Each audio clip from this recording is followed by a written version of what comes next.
Tonight's topic is laws of nature. Hi, my name is Larry Engle, and I own Safeway Driving School and Safeway Films, and I have a group of students here tonight to talk about the laws of nature and how they affect your driving.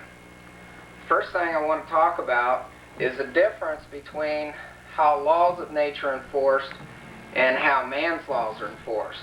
If I want to break man's law, I can drive right through a stop sign, not look, and if I'm lucky, I can make it because there might not be a policeman to catch me, or I might not get hit.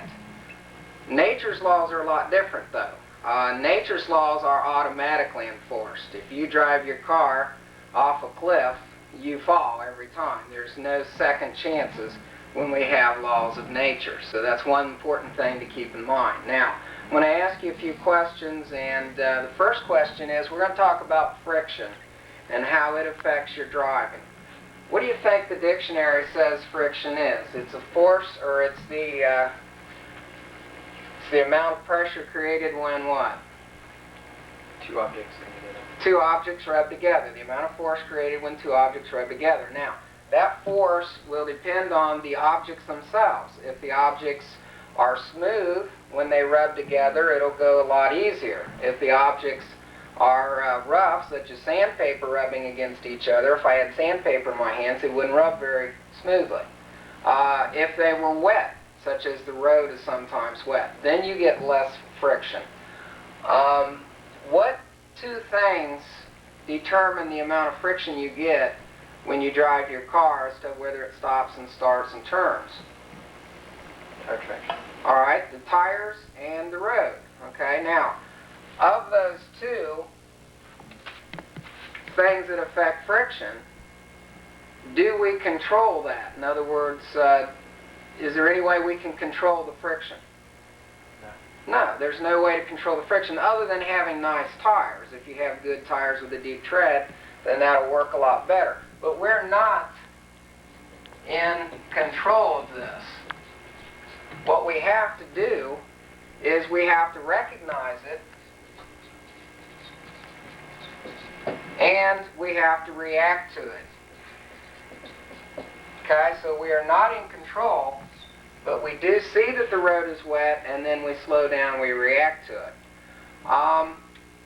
Gravity is the next topic here I want to talk about. Gravity affects your car in a lot of different ways. If you're going uphill, obviously it's pulling back on you. Going downhill, it's pulling you down so that you can't get stopped as easily. Going even around a curve, if the road is banked properly, it's going to help you stay on the road. Do we control the gravity when we're driving a car? No, we don't control that either. It's just there, and we have to, again, recognize it and then react to it as it happens. So this would be the same as friction, okay? The third thing I want to talk about is inertia, okay? Inertia, what do you think inertia is? Resistance to a change in motion. Okay, resistance to change in motion. Okay, an object in motion wants to stay in motion in a straight line unless acted upon by another force, okay? Inertia is controlled with two things. Okay, what makes inertia stronger? Gravity. Okay, gravity if you're going downhill, but what in general makes inertia push harder? The sharpness. Okay, if you're turning around a sharp curve, that's true too. It's going to push you harder, but in general, The rate. your speed, okay, it's your rate or speed. And what else would make something push harder besides just a higher speed? The stop. Okay, it'd be the weight. In other words, a semi-truck would be a lot harder to get stopped, the inertia of it, than say a motorcycle. So the second thing then is the weight of the object that's moving. Now, we don't control the weight, okay? That our car or whatever we're driving weighs a certain amount, but we can control inertia through our speed. The next thing over here then is force of impact. Now, force of impact is also determined by what things? Speed. All right, number one, speed. The faster you're going, the harder you hit. If I take my hand slowly into my other hand, very little force of impact. If I take it fast, create a lot of impact, okay? Now, what else besides speed is going to make force of impact stronger? Weight. Weight. Okay, let me put that down. Weight.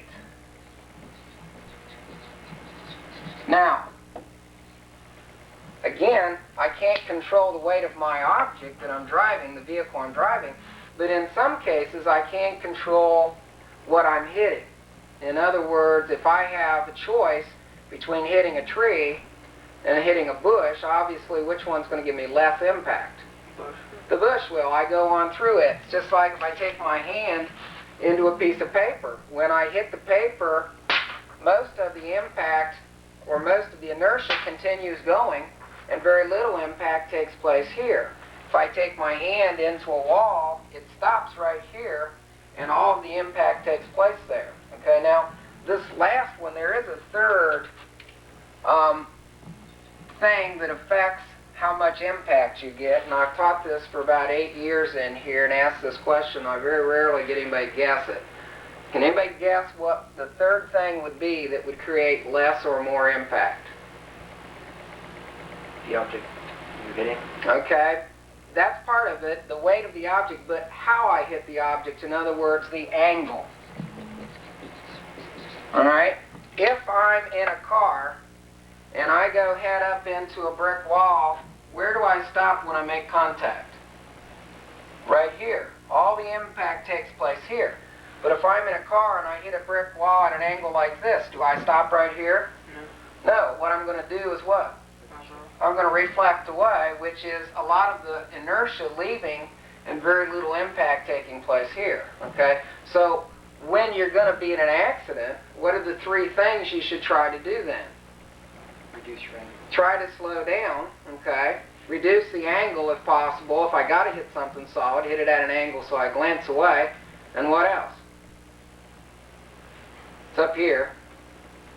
Use speed. Your speed and the weight of what you're hitting, okay? So you reduce speed, you try to hit something light, and if you have to hit something that's solid, you want to glance away from it. When we do have an impact in a car, there's actually 3 punches. A lot of people talk about punch 1 and punch 2, but there's really 3 punches. Punch 1 is when what? The car hits the tree or whatever object it is you're running into, okay? Now that punch doesn't hurt you, that damages the car. What's punch number 2? When it gets to you. When you hit something, all right? In other words, when the outside of your body hits, hopefully, the safety belt or the airbag, okay? But many times, again, we don't have a safety belt on in an accident, or people don't, and then they run into the steering wheel or through the windshield or into the dashboard, okay?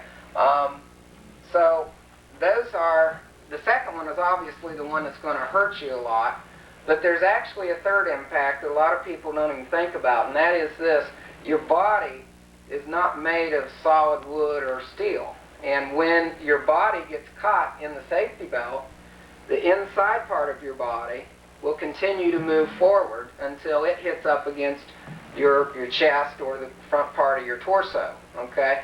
That can kill people, all right? Even if you have a safety belt on, if you have a tremendous amount of force of impact, your heart and all your interior organs cannot take it, and that's called dying of trauma, okay? And I'll talk a little bit more about that in a few minutes. I want to put a chart up here real quick which will explain how impact increases as we change our speed. Now, let's pretend we're running full speed. Anybody got any guess how fast you can run in miles per hour? 15 to 20. Okay, if you're fast, 15. Okay, so let's pretend that your full go speed is 15 miles per hour. Okay, now, let's pretend you're on the track team and you're running down the long jump ramp, and you get to the board and you jump as hard as you can jump, and pretend that somebody could shove a brick wall right in front of you right then. Okay? You think you'd get hurt? Yeah, you'd get hurt. Even if you got your hands up, what would happen? Your body still hit the wall. Yeah, your elbows would either give or break, and you'd hit the wall with your chest, your face, you'd fall down. That amount of force we'll call X, and that'll depend on how fast you can run, how big you are, all right? But there's an exponential rate involved here that I want to explain as you increase your speed. When I double my speed to 30, this number will double, and now how much force have I created? What's 2 squared? 4 times that amount. In other words, when I double my speed, it does not double the force of impact. Nature lets it quadruple the impact. In other words, you're going to hit 4 times as hard. Okay? If I triple my speed and I go, now how hard am I going to hit? 9 times X. And if I'm going 60 and I hit something solid, it's going to be what? 16 times X. Now, everybody in here said that X would hurt, that amount of force. If you ran into a brick wall full speed, you'd get hurt. It's hard to even imagine this much force, okay? When you see these movies that I show where the car is ripped in half and the car's watered up into a ball, that's a piece of metal. Your body's not near that strong, okay? One statistic that people don't believe or understand is that most people who get killed in a car accident are going 45 miles per hour or less, okay? And people say, gee, well, if you go faster, you hit harder. That's true. But is 45 enough to kill you if you hit that hard? Especially without a safety belt on, okay? Even 30 is going to kill you if you don't have a safety belt on in most cases, okay? This amount of force right here, even with a safety belt on, you may not make it because of trauma. What I talked about earlier, your body is only going to be able to take so much stress. All right, the next thing I want to talk about is skids. And nature has a lot to do with whether you slide or not out there. And there's 3 basic types of skids that I'm going to talk about. There's a stopping skid where you come up to a stop sign or something and you slide, a starting skid where you take off too fast, and then a steering skid. Now, all of those skids are caused when the driver overestimates one law of nature but underestimates another, okay? One is friction and one is inertia. Which one are you overestimating when you have a skid? Friction. Okay, you're overestimating the amount of friction you got, and you're underestimating the amount of inertia or push that you have. Good. All right, let me talk about a starting skid first. Let's pretend that we're at a stop sign, and we're in a car right here, and we see a car coming, but we say, gee, we think we can beat it. So we give it the gas, and instead of the car moving, the back tires start to spin. All right, now, what caused the skid? Too much gas. Too much gas for existing conditions. In other words, it could happen on dry road if you have a big engine car and you just give it too much, but normally it's going to happen when? Gravel. Okay, if you're sitting on gravel, if it's wet out, if it's icy out, even if you're sitting on a little bit of a hill with some gravel, it's going to make it hard to go. So again, if you start to spin, how do you stop it? Let off the gas. Yeah, what caused it? Too much gas, so now you let up, you let the car go by, and then the next time you do it, how? With less. A little less gas so that you get moving rather than spinning. Good. The next type of skid I want to talk about is a very common one that you're going to get into in the wintertime, and that is you see a stop sign, you're driving on ice, and you hit the brakes, and the car starts to slide. Okay, now, what's happening is when you spike the brake and you're riding with your tire on ice, that's not real good traction, but it's okay.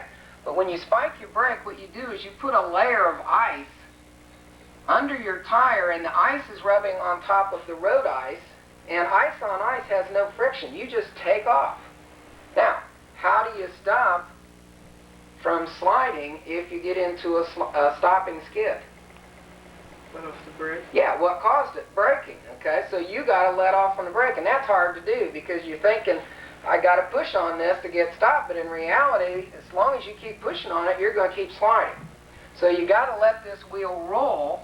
Now it comes down so that the tire is back on the ice and you can hit it again, okay? If you start to slide, what do you do next time? you let off again. It's called pumping the brakes, okay? They've come up with a new type of invention called anti-lock brakes where the car actually does that for you. But you should be able to do it if you're thinking by yourself, okay? The last type of skid that I want to talk about is the most difficult to control, and that is a steering skid where you turn the wheel this way, the front end starts to go, but the back end swings around. Let me draw a real quick picture here of a roadway with a curve in it. And we're in a car back here. What's that force that wants us to go off the road? Inertia. Okay, good. That's inertia. And what's the force that wants to keep us on the road? Friction. Friction, okay, good. Now, the other things are involved, and Rob, you said this earlier, the sharpness of the curve, okay? If the curve is sharp, it's going to make inertia push harder, okay? So that's one thing, the sharpness. And another thing would be if the road is banked properly. Now what law of nature are we talking about? Gravity. Gravity again, right. If it's banked properly, gravity is going to help inertia or friction. If it's banked high here to low here, gravity is going to help inertia or friction. Which one? It's going to help friction. It's going to keep you on the road, isn't it? That's why a racetrack is banked. However, some roads that we have to drive on may be banked improperly, high here, low there. Now, gravity is going to help what? Inertia. All right, good. Now, of these four things, the sharpness of the road, the bank of the road, the condition of the road, and inertia, what is the only one thing that we control? Force. Sharpness. Okay, the inertia. The inertia is the only thing we can control, and what do we control it with? Speed. Our speed, right. So what do I have to do with the condition of the road, the bank of the road, and the sharpness of the road? I have to recognize that. I have to see it, and then recognize it and react to it. Okay, I don't go along in front of my car with a blow dryer, make the road dry, and I don't straighten the road out or bank the road. I see that, and then I react to it. Okay? Now, we're going to get into how to control this. Let's pretend that we're coming up here, and the back end starts to swing out as we go around the curve. And let's pretend first that we have a rear-wheel drive car. We got a rear-wheel drive car. I want to know what you think you would do with your speed and your steering if the back end starts to swing out. Slow down and steer to the left. Okay, exactly right. I want to steer into the skid. That's a rule that you always do. You always steer into the skid to try and get the front end in front of inertia. Okay? Now, by slowing down, which end of the car is going to slow down if it's rear-wheel drive? The back end, which is exactly what I want to happen. I want the back end to come this way, the front end to go that way. Now, if I'm lucky and I get control of the car, I'm going to end up over here. And everybody says, well, gee, now you're in the wrong lane. Well, that's true, but now what can I do? Steer to the other way. Now I can bring it back over where it belongs, okay? If I don't get control of the car, I'm still going to go through here, but I'm going to go through here sideways. And if I don't get hit, I can't get control of it, I'm going to probably roll off the road or hit something over here. So your only chance is to try to get control of the car by turning into the skid. Now, where did I make my mistake if I start to slide here? Did I make it here or back here? Back there. Back here. What didn't I recognize about this road? Everything. Everything, which would be the sharpness, the gravity of it, and also the friction that I have, which I might have a wet road or an icy road, which means I got to slow down even more. Now, I want to talk about the same situation, only I want to ask you what you would do if you have front-wheel drive this time, and you should know what type of car you're driving. Front wheel pulls the car along, and the rear wheel is going to push it along. Rear wheel is a little harder to control. But if you got front wheel and the back end starts to swing out, what are you going to do with your speed and steering? Reduce your speed. Go into the turn. And steer into it again. All right, so steering into it is what I want to do. But if I reduce the speed, what's going to happen to the front end? Slow down. It's going to go back this way, which is not what I want. What you really want to do is give it a little bit so that it'll pull itself over here, okay? decelerating would be wrong in this situation because it's going to do the opposite of what you want, okay? And you wouldn't want to hit your brakes because that would just lock all of them into a skid and you'd slide off, okay? You may not be able to control this. If you really give it too much gas through here, you're going to have a problem, okay? You can't always save it. All right, what I want to do next is review real quick. First of all, when you're going to get into an accident, and again, I hope you never do, but if an accident is going to happen, what are the three things I said would reduce impact? Speed. Speed. You're going to try to slow down. Weight. The weight of what you're hitting, I want to aim for something that would be light that I could hit and go through. And then if I got to hit something hard, what? Angle. Hit it at an angle so that you would glance away and not take as much impact, all right? Second thing that I want to review of this movie is skids. And a skid happens when the driver overestimates what law of nature? Friction. Friction, all right, and underestimates your inertia, all right. So if you overestimate the amount of friction you have and underestimate your inertia, that's when a skid is going to happen. And the third thing I want to review is that Mother Nature gives no second chances. If you break a law of Mother Nature, you will suffer the consequences. It is automatically enforced. So I want to thank you people and you and everyone drive safely. Thank you.